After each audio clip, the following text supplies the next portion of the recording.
मैं इस बात का प्रयास करता हूँ कि जब भी समाज का कोई इस तरह का कार्यक्रम हो उसमें अपनी उपस्थिति दर्ज करा पाऊँ। मित्रों, इस समाज की बहुत सारी चीज़ें बताई गई, कुछ अपेक्षाएं भी की गई। सबसे पहले मैं इस समाज को नमन करता हूँ और नमन इसके सिद्धांतों के कारण करता हूँ।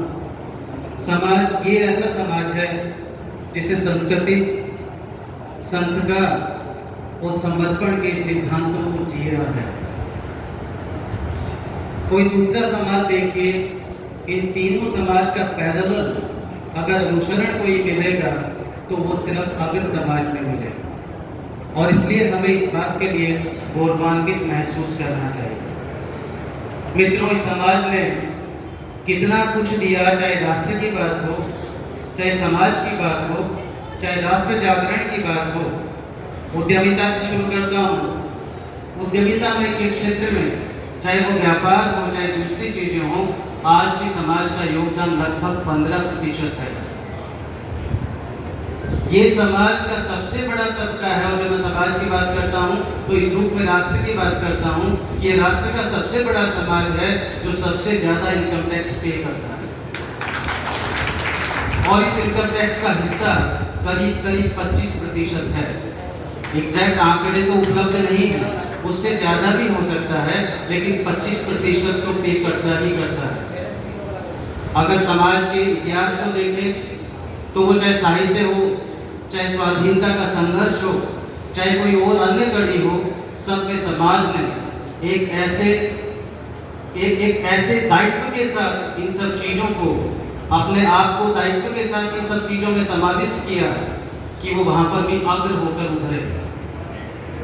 साहित्य की बात करें, चाहे मैथिली शरण गुप्त हो, चाहे भारतेंदु नागर हो, चाहे काका कालेलकर हो, वो सभी अग्र समाज से थे। लेकिन हम सिर्फ उनको याद करते हैं और ये चर्चा करते हैं। देखिए, कई माध्यम होते हैं संस्कृति को आगे बढ़ाने के, अग्रसेन जी के सिद्धांतों को आगे बढ़ाने के। क्या उन लोगों के साहित्य को पढ़ करके हम उनके सिद्धांतों को आगे नहीं बढ़ा सकते हैं?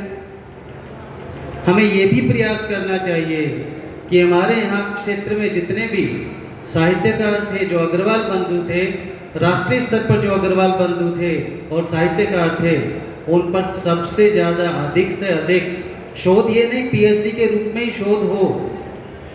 अखिल भारतीय अग्रवाल सम्मेलन, मुझे जानकारी में है कि अभी सभी स्वाधीनता सेनानियों पर उन्होंने बुकलेट निकालने की योजना बनाई है, और उस बुकलेट योजना में उन्होंने ये भी कहा है कि हिंदी में हमने सृजन कर दिया है, अब इनका सारी भाषाओं में ट्रांसलेशन करना है। हमारे में से कुछ अग्रबंधु ऐसे भी हो सकते हैं जो इस बात को लेकर के समाज के इस साहित्य के, जो साहित्य का जो ये श्रृंखला बनी है, इसको आगे बढ़ा सकते हैं। लेकिन हम इस बारे में नहीं सोचते हैं। हमारा कन्फाइनमेंट, क्षमा करिएगा, इसी तरह के सम्मेलनों तक सिमट कर रह जाता है। स्वतंत्रता सेनानी की बात करिए, आप लाला लाजपत राय को देखिए, राम मनोहर लोहिया को देखिए, और तो और हनुमान प्रसाद पोद्दार, जिन्होंने धर्म को आधार बना करके राष्ट्रीय संस्कृति का अलग जगाया।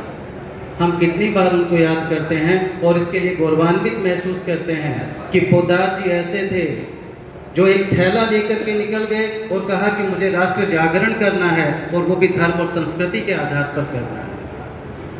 मित्रों, इस समाज की ऐसी संस्कृति रही जिसने हमेशा समर्पण में विश्वास किया, जिसने हमेशा त्याग में विश्वास किया, और उस त्याग की श्रृंखला देखिए। जितनी भी धर्मशालाएं बनी हैं, जितने भी धर्मार्थ हॉस्पिटल बने हैं, वो सारे, उसमें से भी करीब 25 से 30% इस समाज की देन है। और तो और इसके अलावा आप इसका देखिए, अगर दूसरे किसी समाज पे जाते हैं तो समाज वाला कहता है कि आप ये मंत्र बोलिए, आपको अगर हमारे समाज का आदमी आएगा तो सबसे पहले हम उसको देंगे। हमारे समाज में ऐसी कोई बंदिश नहीं होती है। आप जाइए, फर्स्ट कम फर्स्ट बेसिस पर ये समाज काम करता है, और यही सेवा का मुख्य ध्येय और उद्देश्य होता है। अग्रसेन जी की बात बहुत करते हैं, संस्कारों की बात भी होती है, लेकिन क्या कभी हमने सोचा कि अग्रसेन जी का इतना प्रचार क्यों नहीं हो पाया? वो कितने प्रखर चिंतक थे। आप देखिए, उन्होंने कब की सोची उन्होंने कहा मुझे युद्ध का त्याग करके उद्यमी बनाना है समाज को, और उद्यमी किस माध्यम से बना सकता हूँ? समाजवाद के चिंतन के माध्यम से बना सकता हूँ।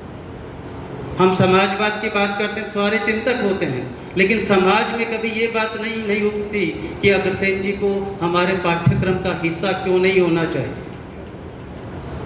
वो उनकी सोच देखिए, समाजवाद की सोच, 1 रुपया और 1 ईंट हर आदमी देगा नए आदमी को जो यहाँ आकर के बसेगा। समाजवाद के सिद्धांत का मूल सूत्र था, जिसकी आज सरकार प्रशंसा करती है, लेकिन हम इस तरह के सम्मेलनों तक सिमट कर रह जाते हैं, इसके आगे अपने आप को नहीं बढ़ा पाते। इसलिए समाज की तरफ से मेरी अपनी प्रतिबद्धताएं हैं दायित्व होने के कारण, लेकिन मैंने जहां प्रयास होता है इस तरह का प्रयास करता हूं और समाज को आह्वान भी करता हूं कि क्यों नहीं इस तरह का एक प्रेजेंटेशन जो आपके मंत्री हैं उनको दिया जाए कि अग्रसेन जी का चिंतन पाठ्यक्रम में शामिल क्यों नहीं किया जा सकता है। ऐसी क्या प्रतिबद्धताएं हैं जिन पर इतना लिखा गया है और इतना चिंतन विद्यमान है, जिससे आगे आने वाले समाज को भी प्रेरणा मिलेगी और समाजवाद का जो वास्तव में प्रखर रूप है वो निकल कर के सामने आएगा। इस तरह के चिंतन को हमें आगे बढ़ाना होगा। इसी के माध्यम से अग्रसेन जी के प्रति अगर सच्ची श्रद्धांजलि हमारी आज होगी हमारे प्रवर्तक के प्रति, तो वो यही होगी कि उनके विचारों को पाठ्यक्रम में हिस्सा मिले, जिससे हमारे को बच्चों को ये नहीं समझाना पड़े, जैसा कि अशोक जी अभी बता रहे थे कि मुझे बताना पड़ा, वो बच्चा नहीं जानता था कि अग्रसेन जी कौन है। अगर अग्रसेन जी हमारे पाठ्यक्रम का हिस्सा होंगे तो वो स्थिति पैदा नहीं होगी। इसलिए हमारी तरफ से नेताओं को मेरे पास जो भी रिप्रेजेंटेशन आएगा, मैं आपको विश्वास दिलाता हूं कि अपनी प्रतिबद्धताओं को, अपने लिमिटेशंस को ध्यान में रखते हुए संपूर्ण प्रयास करूंगा कि अग्रसेन जी को पाठ्यक्रम में पूरा हिस्सा मिले। एक दूसरी बात रखी गई कि उनकी प्रतिमा की स्थापना होनी चाहिए। उसमें भी मेरी अपनी लिमिटेशंस होती हैं, क्योंकि सरकारी संस्थान होते हैं, समाज तो एक रिप्रेजेंटेशन देता है, मंत्रियों के पास जाता है, उनका आदेश आता है, तो हमारी प्रतिबद्धताएं हो जाती हैं और मैं उसको सकारात्मकता के साथ उस मिशन को आगे ले जाऊंगा। लेकिन इनिशिएटिव आप ही को लेना होगा, आप ही को रिप्रेजेंटेशन देना होगा, उसमें मेरा सकारात्मक सहयोग रहेगा, इसका आश्वासन मैं आप सबको दे सकता हूँ। इसके अलावा भी अगर कहीं भी किसी प्रकार की आवश्यकता हो, जहाँ सम्मेलन इत्यादि करना हो और उसमें विश्वविद्यालय के किसी तरह की सहयोग की अपेक्षा हो, तो मैं उसके लिए भी विश्वविद्यालय की तरफ से हर तरह का प्रयास करूंगा कि समाज के इस तरह के सकारात्मक कार्यों में, जिससे राष्ट्रजन होता है, समाज का निर्माण होता है, उस तरह के कार्यों में विश्वविद्यालय के उन कार्यों का हिस्सा बने। मैं गौरवान्वित हूँ, आपने मुझे बुलाया।